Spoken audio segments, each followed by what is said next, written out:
Hello everyone, welcome to తాలింపు studio. ఇవాళ మనం మలయాళం ఫిలిం ఫీనిక్స్ అనే సినిమా గురించి మాట్లాడుకుందాం. ఈ సినిమా అజు వర్గీస్ గారు మెయిన్ లీడ్గా రిలీజ్ అయింది మలయాళంలో. అక్కడ రిలీజ్ అయ్యి మంచి పేరే సంపాదించుకుంది.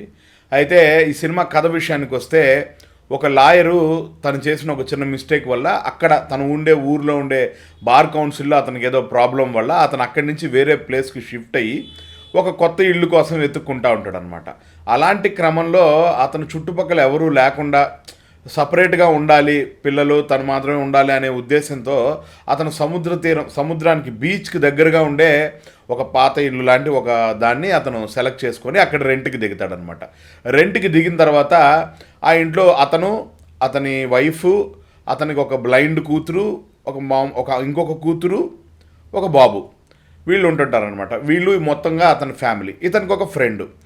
అయితే వీళ్ళకి ఆ ఇంట్లోకి ఎంటర్ అయిన తర్వాత కొంచెం విచిత్రమైన సంఘటనలన్నీ ఇదవుతూ ఉంటాయి అనమాట. వాళ్ళ బాబుకు ఒక పక్షి కనిపిస్తుంటుంది, ఫీనిక్స్ అనే పక్షి కనిపిస్తూ ఉంటుంది. ఫీనిక్స్ పక్షి గురించి మనందరికీ తెలిసిన విషయమే.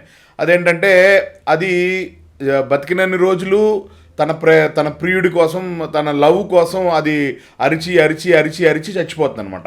ఆ ఫీనిక్స్ పక్షిని ఒక ప్రేమ, ఒక ఫెయిల్యూర్డ్ ప్రియురాలికో లేకపోతే ప్రేమికుడికో సింబల్గా చెప్తారనమాట ఫీనిక్స్ పక్షిని. అలాంటి పక్షి కొడుకు కనపడతా ఉంటుంది. తర్వాత ఆ ఇంటికి ఫ్రెడ్డీ అనే పేరుతో లెటర్స్ వస్తూ ఉంటాయి అనమాట. అసలు ఈ ఫ్రెడ్డీ పేరుతో లెటర్స్ ఎందుకు వస్తున్నాయి, ఈ ఫీనిక్స్ పక్షికి ఈ కథకి సంబంధం ఏంటి, అసలు ఈ ఇంట్లోనే వీళ్ళకి అమానుషమైన విషయాలన్నీ ఎందుకు జరుగుతున్నాయి, వీళ్ళు అసలు ఈ ప్రాబ్లం నుంచి ఎలా బయటపడ్డారు, అసలు ఇక్కడ ఏం జరుగుతుందనే దాని మీద రూపొందిన ఒక హర్రర్ కథా చిత్రమే ఈ సినిమా ఫీనిక్స్. అయితే ఈ సినిమా కథ ఒక డిఫరెంట్ ప్యాటర్న్లో, ఇప్పుడు దాకా మనం చూసిన లవ్ స్టోరీసు లేదా హర్రర్ స్టోరీసు వీటన్నిటిని అంటే ప్రతి హర్రర్ సినిమాల్లో ఇన్బిల్ట్గా ఒక కథ చెప్తారు. ఫ్లాష్ బ్యాక్లో ఏదన్నా ఒక ఇది జరిగి ఉండడం, లేదా ఒక ప్రేమ కథ జరిగి ఉండడం, అలాంటి ఒక కథనే చెప్పాలన్నమాట. కానీ సినిమాలో ఈ ఫీనిక్స్ అనే సినిమాలో భయం వేసేసి అలా వణికిపోయి అలాంటి సినిమా కాకపోవచ్చు, కానీ ఒక ఫీల్ గుడ్ హర్రర్ ఫిల్మ్ అని చెప్పాలి. ఎందుకంటే ఫ్లాష్ బ్యాక్లో జరిగిన లవ్ స్టోరీకి ఇక్కడ ఇప్పుడు ప్రజెంట్ సిచ్యువేషన్లో ఇచ్చే కంక్లూజన్తో ఈ సినిమా ఒక బ్యూటిఫుల్ ఎండింగ్తో చాలా మంచి కథగా రూపొందింది. టెక్నికల్ విషయంగా ఈ సినిమాకి సౌండ్ చాలా బాగుంది, at the same time camera work చాలా బాగుంది, ఆర్టిస్ట్ పర్ఫార్మెన్స్ బాగుంది. ఫ్యామిలీ అంతా కూర్చొని ఎంజాయ్ చేసే ఒక స్పైన్ చిల్లింగ్ థ్రిల్లర్ అని నేను చెప్పను, కానీ అందరం కూర్చొని ఎంజాయ్ చేసే ఒక feel good emotional horror film అని చెప్పాలన్నమాట. సో మీ ఫ్యామిలీ అంతా కూర్చొని చూడదగిన సినిమా ఈ ఫీనిక్స్. ఖచ్చితంగా మీరు ప్రైమ్ వీడియోలో వచ్చేసి మీ ఒపీనియన్స్ని మాకు కామెంట్స్ రూపంలో తెలియజేయండి. అన్ని రివ్యూస్ లాగే ఈ రివ్యూస్ కూడా please like, share and subscribe తాలింపు స్టూడియో అని చెప్దాం అనుకున్నాం. అలా కాకుండా ప్రతి రివ్యూకి అప్పుడు అప్డేటెడ్గా ఉండే ఫిలిం న్యూస్ను కూడా మీకు ప్రతి రివ్యూలో యాడ్ చేసి చెప్పాలి అని మేము అనుకుంటున్నాం.